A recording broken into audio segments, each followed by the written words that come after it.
మంత్రి నారా లోకేష్ కి deputy CM పదవి ఇవ్వాలని టీడీపీ నేతల డిమాండ్ల అంశం ఏపీ రాజకీయాల్లో హాట్ టాపిక్ గా మారిన సంగతి తెలిసిందే.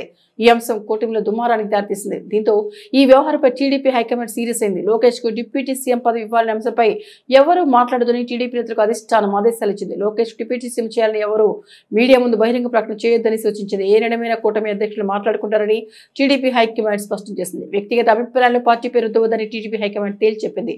ఇక నారా లోకేష్ డిప్యూటీ సీఎం చేయాలని గత కొన్ని రోజులుగా టీడీపీలో కొంతమంది మాట్లాడుతున్నారు. దీంతో ఈ అంశం కూటమిలో రచ్చకు దారితీసింది. ఈ వ్యవహారం టీడీపీ హైకమాండ్ దృష్టికి వెళ్ళింది.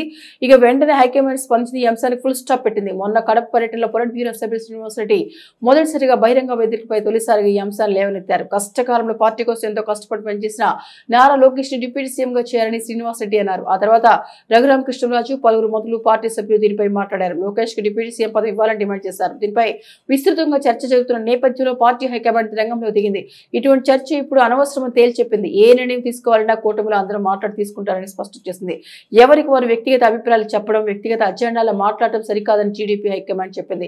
కూటమి ముందున్న లక్ష్యం ఆంధ్రప్రదేశ్ రాష్ట్రాన్ని అభివృద్ధి పదంలో ముందుకు తీసుకెళ్లడం. ఆ దిశగా పనిచేస్తోంది కూటమి ప్రభుత్వం. ఇలాంటి సమయంలో ఇటువంటి ప్రచారాలు, ఇటువంటి డిమాండ్ సరికాదని, ఈ వ్యవహారానికి ఇక్కడితో ఫుల్ స్టాప్ పెట్టాల్సిన అవసరం ఉందని పార్టీ హైకమాండ్ సీరియస్ అయింది. అంతర్గతంగా పైనుంచి కింది స్థాయి వరకు అందరికి ఇదే మెసేజ్ హైకమాండ్ పంపించింది. ఈ ప్రచారానికి ఫుల్ స్టాప్ పెట్టాల్సినని హైకమాండ్ ఆదేశించింది.